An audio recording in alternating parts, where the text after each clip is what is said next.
Film मेहरबानी, ये film 1982 को रिलीज़ हुई।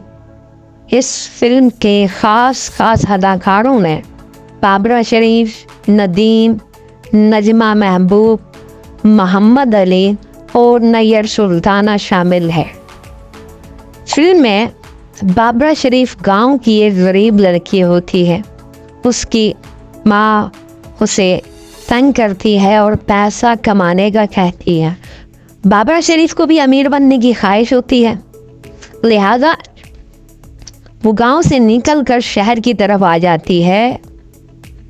शहर से अनजान होती है, एक जगह पर नदीम से टकरा जाती हैं और नदीम को वो अमीर आदमी समझती है, जबकि नदीम खुद घर से अपने भागे हुए होते हैं। उनको गुलकार बनने की तमन्ना होती है।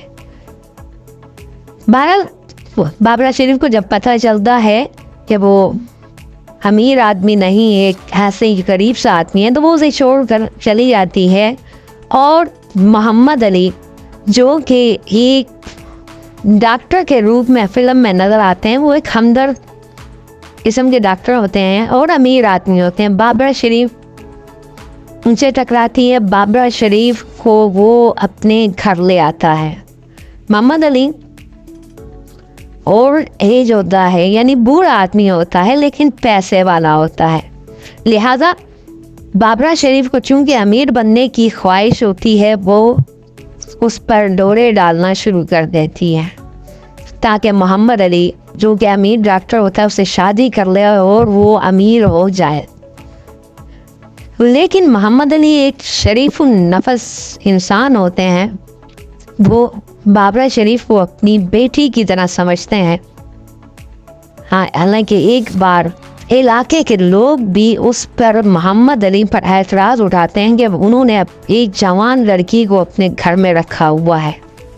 मोहम्मद अली इस बात पर मुस्कुरा देते हैं और समझ जाते हैं कि वो बाबरा शरीफ से मोहब्बत करता है और उसके दिल में मोहब्बत पैदा करने के लिए ये हरकतें कर रहा है।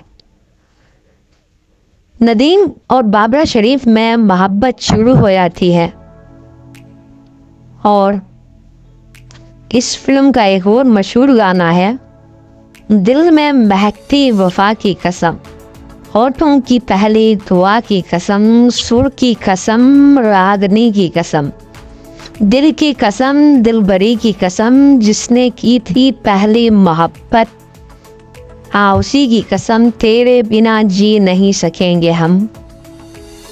आखिर में नदीम गुलकार तो नहीं बन पाते हैं, लेकिन वापस अपने माँ बाप के पास लौट जाते हैं। इसके माँ बाप बाप करोड़ अलाउद्दीन और माँ नैयर सुल्ताना ने अदा किया है, वो अमीर घराना होता है।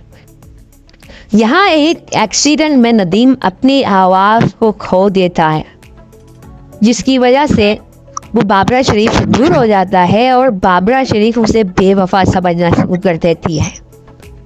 इधर मोहम्मद अली का भी इंतकाल हो जाता है और बाबरा शरीफ पर दोबारा परेशानियां शुरू हो जाती हैं। लेकिन नदीम अपने वालिदैन को मनवा कर कहता है कि बाबरा शरीफ से वो मोहब्बत करता है। चूँकि उसकी आवाज़ तो नहीं होती है, वो बोल नहीं सकता, लिहाजा लिख कर देता है कि इसकी मदद की जाए और इसे गुलकार बनने में कुछ भी हो, इसको गुलकार बनाया जाए। नैयर सुल्ताना, जो नदीम की माँ होती है, वो बाबरा शरीफ की मदद करती है, एक प्रोग्राम अरेंज करवाती है ताकि बाबरा शरीफ उस प्रोग्राम में गा कर गुलकारा के तौर पर मंजर आम पर आ जाए। लेकिन ऐन वक्त पर बाबरा शरीफ को पता चल जाता है कि नदीम नैयर सुल्ताना का बेटा है। वो इस बात पर बददिल हो जाती है और उसे कहती है कि इस शख्स ने मुझसे बेवफाई की है, लिहाजा मैं इस प्रोग्राम में हिस्सा नहीं लूँगी और गाना नहीं गाऊंगी। तब हालांकि नदीम ने अपनी माँ को मना किया होता है कि वो किसी सूरत बाबरा शरीफ को ये ना बताए कि वो अपनी आवाज़ खो चुका है। लेकिन यहाँ नैयर सुल्ताना बाबरा शरीफ को कहती है कि वो तुमसे बहुत ज़्यादा मोहब्बत करता है और तुम्हें यहाँ तक लाने में नदीम का ही किरदार है, उसी के कहने पर हम ये सब कुछ कर रहे हैं, लेकिन वो अपनी आवाज़ खो चुका है जिसकी वजह से वो तुमसे दूर हो रहा है। इस पर बाबरा शरीफ काफ़ी दुखी हो जाती हैं। वो प्रोग्राम में गाना गाती हैं और गाते गाते रुक जाती हैं और नदीम जो उसे देख रहा होता है उसे इशारा करती है कि आगे का गाना तुम गाओगे वरना मैं नहीं गाऊंगी।